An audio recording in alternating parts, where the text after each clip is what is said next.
Pemerintah rancang rencana induk keanekaragaman hayati IKN. Pemerintah sedang merancang strategi dan rencana aksi keanekaragaman hayati yang hingga kini masih terus dimatangkan, salah satunya menyiapkan rencana induk keanekaragaman hayati Ibu Kota Negara atau IKN. Hal ini diantaranya untuk memastikan pembangunan IKN Nusantara di Kalimantan Timur tetap mengedepankan kelestarian lingkungan, termasuk terkait dengan keanekaragaman hayati. Direktur Pengembangan Pemanfaatan Kehutanan dan Sumber Daya Air Otorita Ibu Kota Nusantara, OIKN, Pungki Widiaryanto menuturkan, Ibu Kota Negara, IKN, atau IKN Nusantara didesain sebagai kota hutan untuk memenuhi 75% kawasan tersebut sebagai area hijau. Pembangunan IKN dijanjikan mengedepankan prinsip serasi dengan alam, keseimbangan ekologi, dan berwawasan lingkungan untuk upaya mitigasi perubahan iklim, polusi udara, dan menjaga kualitas air. Oleh karena itu, pemerintah telah menyiapkan IKN Biodiversity Strategies and Action Plan, IBSAP, pada 2020 untuk mempertahankan keanekaragaman hayati di sana dengan membuat rencana induk keanekaragaman hayati.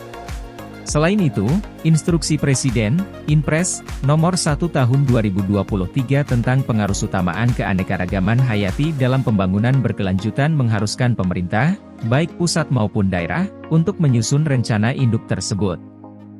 Saat ini rancangan induk keanekaragaman hayati IKN masih dalam tahap kick-off atau permulaan melalui berbagai rapat.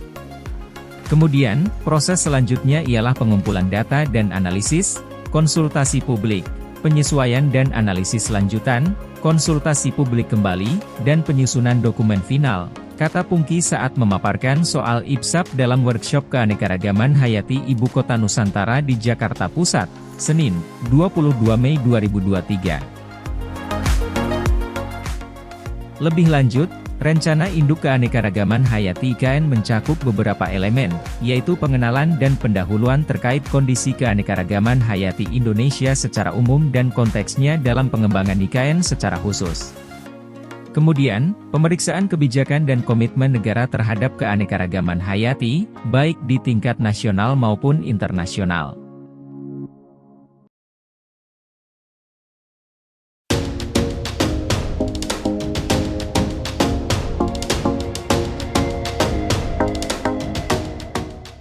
Kementerian ATR, BPN ungkap jual beli tanah masih terjadi di IKN. Kementerian Agraria Tata Ruang dan Badan Pertanahan Nasional, ATR, BPN, mengungkap indikasi transaksi jual beli lahan masih terjadi setelah Ibu Kota Negara, IKN, Nusantara ditetapkan.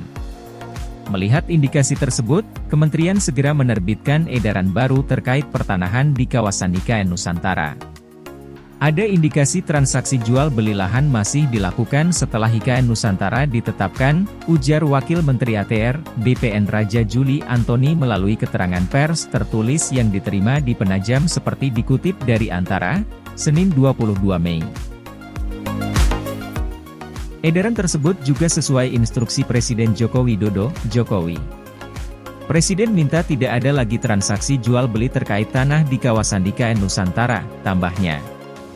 Dalam edaran baru itu, Kementerian menegaskan setiap terjadi transaksi jual beli tanah di kawasan IKN Indonesia baru tidak akan diakui sebagai alas hak atas lahan bersangkutan. Edaran baru tersebut untuk mencegah terjadi transaksi jual beli lahan di bawah tangan, sehingga mencegah terjadi spekulan yang membuat harga tanah tidak terkendali, katanya. Kementerian ATR, BPN sebelumnya telah menerbitkan edaran yang menyebutkan tidak ada transaksi pengalihan tanah di kawasan IKN Nusantara, untuk mencegah spekulan harga tanah yang tidak terprediksi. Edaran tersebut mengatur pembatasan penerbitan dan pengalihan hak atas tanah, serta pembatasan penyelenggaraan layanan atau administrasi pertanahan di kawasan IKN Indonesia baru. Surat edaran itu diterbitkan pada 14 Februari 2022, tapi masih ditemukan aktivitas jual beli lahan di kawasan IKN Nusantara, katanya. Raja menegaskan tanah di kawasan IKN Indonesia baru tidak bisa diperjualbelikan. ATR, BPN juga tidak akan mengakui alas hak tanah yang diperjualbelikan di kawasan IKN Nusantara. Lahan atau tanah lokasi IKN Indonesia baru terbagi kawasan inti pusat pemerintahan, KIP, dan kawasan pemerintahan serta kawasan pendukung. Pada KIP sekitar 90% adalah kawasan hutan yang dimiliki dan dikuasai negara.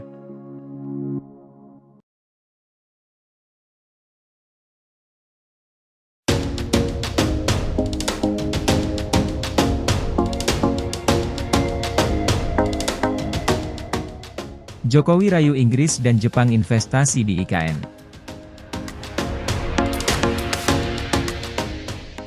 Presiden Joko Widodo, Jokowi, merayu Inggris dan Jepang untuk berinvestasi atau menanam modal di Ibu Kota Nusantara, IKN. Bujukan itu disampaikan Jokowi saat mengadakan pertemuan bilateral dengan Perdana Menteri Inggris Rishi Sunak dan PM Jepang Fumio Kishida di Hotel Grand Prince, Hiroshima, hari Sabtu 20 Mei. Secara terpisah. Dalam pertemuannya dengan Sunak, Jokowi berharap Inggris bisa memperluas hibah untuk transportasi berkelanjutan yang telah diberikan di beberapa kota Indonesia sebesar kurang lebih 11 juta AS dolar atau 164,2 miliar rupiah.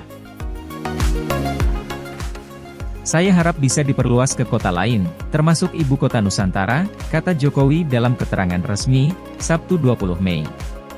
Ia juga berharap Inggris mau merealisasi komitmen dalam Just Energy Transition Partnership, pembangunan ekosistem kendaraan listrik, EV, termasuk pasokan sel baterai dan pembangunan microfactory EV, serta investasi pembangunan IKN, transportasi, energi hijau, dan pendidikan. Dalam kesempatan terpisah, Jokowi juga menyampaikan apresiasinya kepada Kishida mengenai penandatanganan 5 nota kesepahaman terkait pembangunan IKN.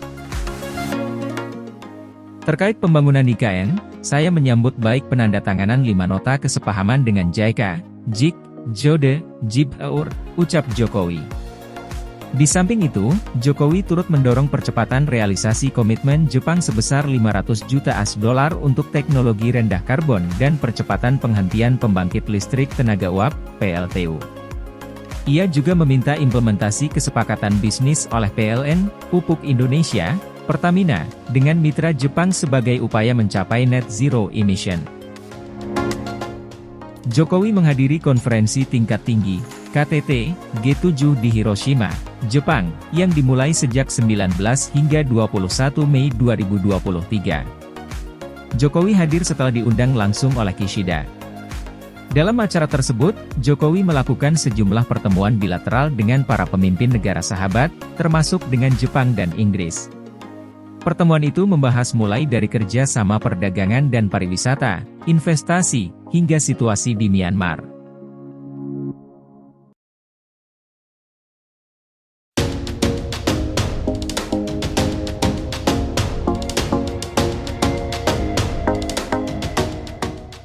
Harga tanah di IKN perlu ditetapkan dengan mekanisme yang benar.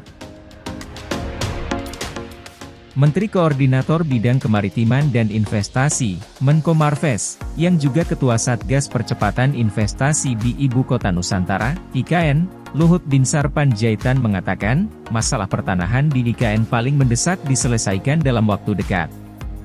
Tujuannya agar pemerintah bisa memberi kepastian berinvestasi kepada investor. Bagian paling penting diselesaikan di IKN adalah masalah pertanahan.